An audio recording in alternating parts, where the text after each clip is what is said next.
We begin, though, keeping them honest, with the Democrats' first big televised hearing and what's expected to be a parade of them as they look into all corners of the Trump presidency. Acting Attorney General Matthew Whitaker today going before the House Judiciary Committee. He confirmed he's been fully briefed on the Russia investigation. He denied ever talking to President Trump about it or in any way interfering with the probe.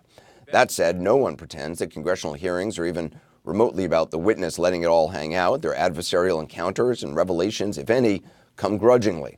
Today was no exception. The acting Attorney General did his best to say as little as possible. Lawmakers at times talked more than he did, which is almost always the case. You may call the effort today grandstanding or sincere pursuit of the truth, or perhaps a little bit of both. Here's a sampling. The time for this administration to postpone accountability is over. I do not intend today to talk about my private conversations with the President of the United States. This is a Department of Justice oversight hearing. Supposedly, I'm sorry. Back to theatrics again. The curtain opened up and we found out what was really going on. No, we want to damage the president. I have not talked to the President of the United States about the special counsel's investigation. We have followed the special counsel's regulations to a T. Have you been asked to approve or disapprove a request or action to be taken by the special counsel? Point of order, Mr. Chairman. I've asked the question. Point of order, Mr. Chairman. Point of order is not in order until the question is answered. We're not operating under the 5-minute rule anymore then? Mr. Chairman, I see that your 5 minutes is up, and so I'm here voluntarily. We have agreed to 5-minute rounds. I don't know what kind of suicide wish you had or whatever, but it's good to see you. I'm confused. I really am. We're all trying to figure out, who are you? Where did you come from? And how the heck did you become the head of the Department of Justice? Would you say the special counsel's investigation is a witch hunt? Are you overseeing a witch hunt? Congressman, as I've mentioned previously, the special counsel's investigation is an ongoing investigation, and so I think it would be inappropriate for me to... But you wouldn't oversee a witch hunt, would you? You'd stop a witch hunt, wouldn't you? You know what's under the redactions, Mr. Whitaker? I do, sir. You do. Let me frame it this way. Did Rod Rosenstein give the special counsel the authority to investigate specific Americans? Is Mr. Mueller honest? Congressman, I have been on the record about my respect for Bob Mueller and his ability to conduct this investigation. Do you believe he's honest, yes or no? I have no reason to believe he's not honest, so yes. Did the president lash out at you? I'm not asking you what he tweeted. I don't have a lot of confidence in the veracity of his tweets. I'm asking you under oath. Congressman, that is based on an unsubstantiated... Sir, answer the question, yes or no. Did the president lash out to you about Mr. Cohen's guilty plea? No, he did not. Well, that was Rhode Island Democrat David Cicilline. He joins us momentarily. There was another moment of note at the hearing today. 2 Republicans, including Ranking Member Doug Collins of Georgia, raised the issue of Roger Stone's arrest in Florida, which CNN was there exclusively to cover, suggesting, along with the acting attorney general, that there was perhaps something nefarious about CNN's presence there. Are you familiar from public reports or otherwise that a CNN reporter was camped out outside of Stone's house when the FBI arrested him?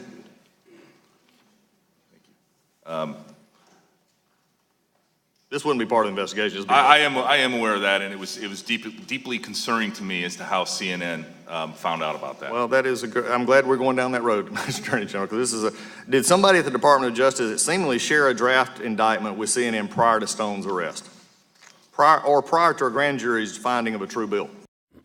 Now, keeping them honest, this should be on our ridiculous. CNN's been very upfront from the start about how we came to be there early that morning. In fact, we wrote a full piece on it the day of the arrest. And Congressman Collins likely knows the real story, but we can only guess he chose to suggest some shadowy conspiracy because it tucks neatly into the idea that the so-called mainstream media is in cahoots with the special counsel. As I said, we can only guess because we invited the congressman on the program tonight, and shocker, he declined. The truth is we got the scoop through plain old shoe leather reporting and a little luck. CNN producer and photojournalists were there because our ongoing reporting at the courthouse in Washington, where the Mueller grand jury meets, as well as his team's comings and goings, led us to suspect an arrest might be imminent. Armed with that, our team was just staking out Stone's house. They arrived about an hour before FBI agents went in. No tip-off, just hard work. That's what it looked like on the Hill today. For the view from the other end of Pennsylvania Avenue, I want to go now to CNN Jim Acosta at the White House. What's the reaction been from the White House on the hearing today? Well, Anderson, so far no reaction from the president yet. We did hear from him yesterday saying that he thought Whitaker would do a good job.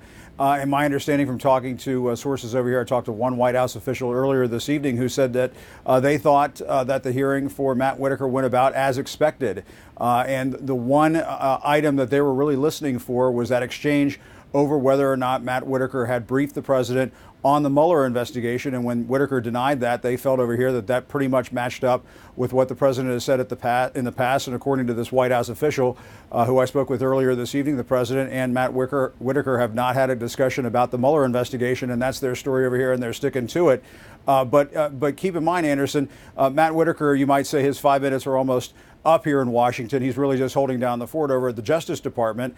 And what really matters is what the incoming Attorney General, that we expect to be the incoming Attorney General, William Barr, and what he does with the Mueller investigation. And he gave a lot of tea leaves during his confirmation process, and really both sides took away some comfort that he may be a straight shooter in all of this. But Anderson, make no mistake, Matt Whitaker is going to go down as somebody who pretty much said what the president wanted to hear. And that is partly why he had this job. He was not going to recuse himself in this investigation.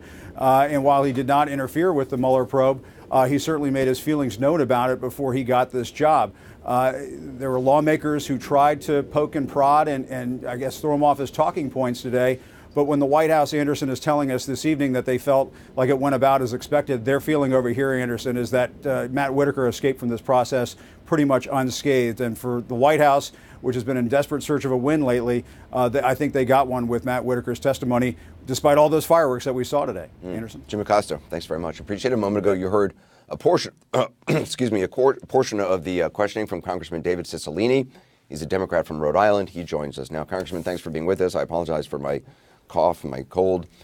Today, while under oath, Acting Attorney General Whitaker said that he had not talked to the president about the Mueller investigation, that he hasn't interfered in the investigation in any way or blocked the funding. Did those answers give you comfort that he's handled the Mueller investigation properly? No, not at all. In fact, the real question is, how did Matthew Whitaker become the acting attorney general? It was clear from his public statements, from the things he wrote, that he was auditioning for a job in the Trump administration and was a critic of Robert Mueller, critic of the investigation, said all kinds of things which suggested that he had made decisions about whether or not this investigation should even go forward.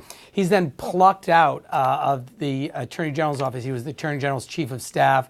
The president ignored a statute that says here's a succession of Senate-confirmed people who should replace the Attorney General in a vacancy. The president ignored that process, and you have to wonder why. Why did he pick Mr. Whitaker? The hearing today makes it very clear the reason he picked Mr. Whitaker was because he already had views that he was going to protect the president.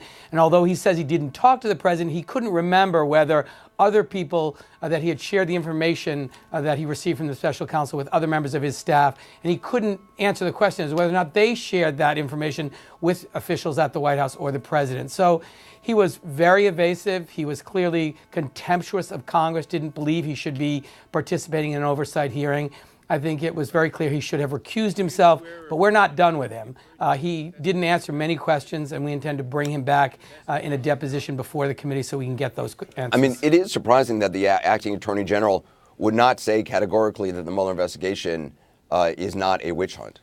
Yeah, I mean, it was shocking. I mean, here it is. He says he respects Mr. Mueller. He's an honest man. He respects the men and women of the department, but he would not. He was fearful because he had an audience of one. He knew the president was watching him, and he could not say anything that would draw the anger of the president, because my guess is he wants to continue to work in the Trump administration. It was an audition for the president. He didn't answer questions that the committee asked. He was really contemptuous. I mean, every time we got to the important issues of what was shared in terms of the information he received from the special counsel, he danced around and really refused to answer the questions. You referenced this. There are those tweets and the commentary that Whitaker made before he was named the acting attorney general that were critical of the investigation. Is there any real evidence, though, that you know of that indicates he's acted improperly in any way when it comes to the Mueller investigation while being the acting Attorney General? Well, we just don't know because he would not answer today about conversations he had with the president. He would not answer or could not answer whether the information he learned from the briefing from Mr. Mueller was communicated to the White House or the president's legal counsel by others. So we have many more questions.